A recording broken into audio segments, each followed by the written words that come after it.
பானு, நீங்கள் சொன்னது போல ஒரு காலத்தில் தமிழகத்தின் வட மாவட்டங்களில் பெரும் செல்வாக்குடன் இருந்த கட்சி பாட்டாளி மக்கள் கட்சி என்ற பாமக. அக்கட்சியின் நிலைமை இன்று எப்படி இருக்கிறது என்றால், எப்பொழுதுமே நம்பிக்கையுடன் பேசக்கூடிய அக்கட்சியின் கௌரவ தலைவரான ஜி.கே. மணி, கோகா மணி இன்று பேசும்போது விரக்தியுடன் பேசுகிறார். என்னவென்று சொல்வது இந்த பிரச்சனை என்று தந்தை மகனிடையே ஏற்பட்டுள்ள மோதலுக்கு முடிவு காண முடியாத ஒரு சூழலிலே விரக்தியுடன் ஜி.கே. மணி பேசுகிறார். பாமக அருள் மனவேதனையுடன் என்ற பதவியை ராஜினாமா செய்ய போகிறேன் என கூறுகிறார்.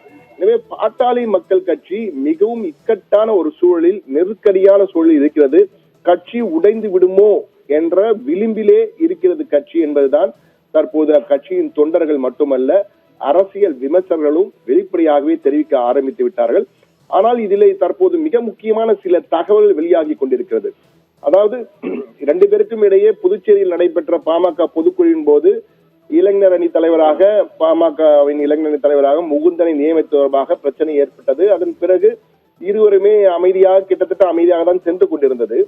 ஆனால் நேற்று வியாழக்கிழமை ராமதாஸ் பேசும்பொழுது வெளிப்படையாக நான் மிகப்பெரிய தவறு செய்துவிட்டேன், அன்புமணியை மத்திய அமைச்சராக்க 35 வயதிலே அமைச்சராக்கிய தவறு என்ற வகையிலே பல்வேறு குற்றச்சாட்டுகளை அடுக்கடுக்காக அடுக்கினார்.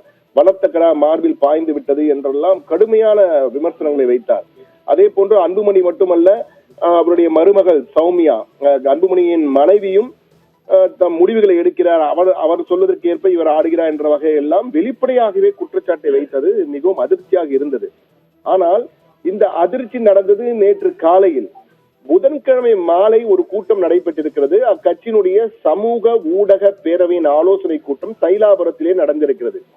அப்போது பேசிய டாக்டர் ராமதாஸ், 2026 அன்புமணியை முதலமைச்சராக்க வேண்டும், அதற்காக நாம் பாடுபட வேண்டும், சமூக வலைதளங்களை முறையாக பயன்படுத்துங்கள், சமூக ஊடகங்களில் கருத்து மோதலில் ஈடுபடாதீர்கள், நானே தவறு செய்தாலும் சுட்டி காட்டுங்கள், அதை சரி செய்து கொள்கிறேன் என பெருந்தன்மையுடன் டாக்டர் அன்புமணியை பலவாறு புகழ்ந்து பேசியிருக்கிறார்.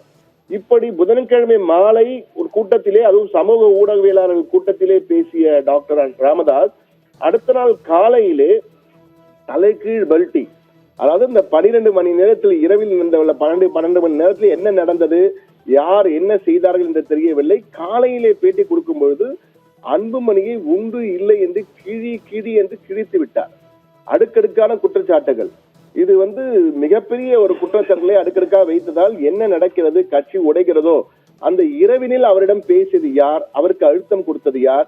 மாலையில் இப்படி பேசியவர் அடுத்த நாள் காலையிலே இப்படி பேசியவர். மாலையில் புகழ் மாலை, அடுத்த நாள் காலையிலே திட்டு மாலை. இந்த புகழ் மாலை திடீரென திட்டு மாலையாக மாறியது எப்படி என்பதுதான் தற்போது அன்புமணியின் ஆதரவாளர்கள் எழுப்புகின்ற கேள்வி. என்ன நடந்தது?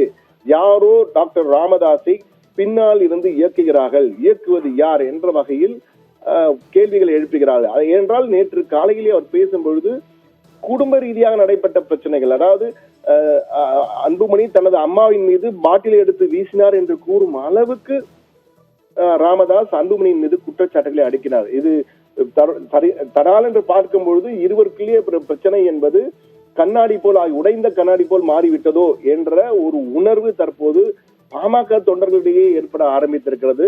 ஒரு காலத்தில் வட மாவட்டங்களிலே மிகுந்த செல்வாக்குடன் இருந்த கட்சி பாட்டாளி மக்கள் கட்சி. இன்று அந்த செல்வாக்கு இருக்குமா? இந்த சண்டையின் காரணமாக எந்த அளவுக்கு செல்வாக்கு சரியும் போன்ற பல கேள்விகள் தற்போது எழ ஆரம்பித்திருக்கின்றன.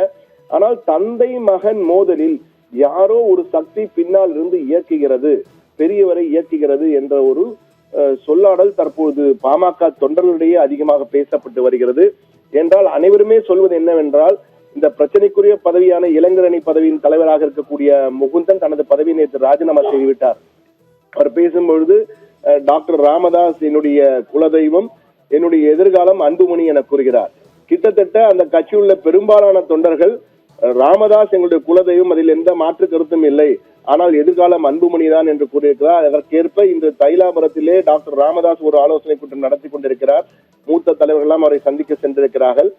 சோழிங்கநல்லூரிலே அன்புமணி தன்னுடைய இன்னொரு கூட்டத்தை நடத்தி கொண்டிருக்கிறார். 22 கிட்டத்தட்ட 20க்கும் மேற்பட்ட மாவட்ட செயலாளர்கள் அவரை, மாவட்ட தலைவர்கள் எல்லாம் அவரை சென்று சந்தித்திருக்கிறார்கள், ஆலோசனை நடத்தி கொண்டிருக்கிறார். தனித்தனியாக 2 ஆலோசனை நடைபெறுகின்றன. எனவே கட்சி உடைகிறதா, போன்ற பல்வேறு கேள்விகள் தற்போது எழுந்திருக்கிறது. ஆனால் எல்லோருடைய மனதிலும் தற்போது எழுந்திருக்கும் கேள்வி, மாலையில் நடைபெற்ற சமூக ஊடக பேரவையின் ஆலோசனை கூட்டத்திலே டாக்டர் அன்புமணியை பலவாறு புகழ்ந்து பேசிய டாக்டர் ராமதாஸ் அடுத்த நாள் காலையில் நடைபெற்ற கூட்டத்திலே அன்புமணி மீது திட்டு மாலையாக கொடுத்தார். அடுத்தடுத்து குற்றச்சாட்டுகளை வைத்தார். இது நடந்தது என்ன? அந்த இடைப்பட்ட 12 மணி நேரத்தில் நடந்தது என்ன? யாரோ பின்னால் இருந்து இயக்குகிறாள் என்ற குற்றச்சாட்டு பெரிதாக வைக்கப்பட்டிருக்கிறது. அன்புமணியின் ஆதரவாளரும் சரி, அதே போன்று டாக்டர் ராமதாஸின் ஆதரவாளரும் சரி, அவர்கள் அனைவரிடம் நாம் பேசும் பொழுது எல்லோருமே மனம் உடைந்து போயிருக்கிறார்கள். டாக்டர் ராமதாஸ் தற்போது என்ன சொல்கிறார்? நான் தான் தலைவன், செயல் தலைவனாக வேண்டும் என்றால் அன்புமணி இருக்கட்டும், எனக்கு பிரச்சனை இல்லை. செயல் தலைவர் என்ற பொறுப்பில் தான் இருக்க முடியுமே தவிர கட்சி கூட்டணியை குறித்து முடிவு செய்த நான் தான் என்றெல்லாம் கூறியிருக்கிறார். ஆனால் அதிமுக கூட்டணியை விட்டு அன்புமணி ஏன் போகக்கூடாது என்று சொல்வதற்கு தற்போது அன்புமணி தரப்பிலே நாம் பேசிய போது அவர்கள் சொல்வது என்னவென்றால், 23/3/2024 சேலத்தில் பேசிய எடப்பாடி பழனிசாமி, அதிமுகவின் பொதுச் செயலாளர் எடப்பாடி பழனிசாமி, பாட்டாளி மக்கள் கட்சி என்பது வேடந்தாங்கல் பறவை போல அடிக்கடி கூட்டணி மாற்றிக்கொண்டே வரும். ஏரியில் தண்ணீர் நிரம்பி இருக்கும் போது பறவைகள் வரும், தண்ணீர் வெற்றினால் சென்றுவிடும். அது போலத்தான் பாமக என கடுமையாக பாட்டாளி மக்கள் கட்சியை விமர்சனம் செய்திருந்தார். இப்படிப்பட்ட எடப்பாடி பழனிசாமிக்கு பாடம் புகட்ட வேண்டும் என்பதற்காகத்தான் நாங்கள் நாடாளுமன்ற தேர்தலின் பொழுதும் சரி, அதுக்கு அந்த அதிமுக கூட்டணி வேண்டாம், பாஜகவுடன் கூட்டணி வைப்போம் என்று கூறினார்கள். பாஜகவுடன் கூட்டணி வேண்டாம் என கூறிய அதிமுக தற்போது முதல் ஆளாக சென்று பாஜகவுடன் கூட்டணி வைத்துக் கொண்டிருக்கிறது.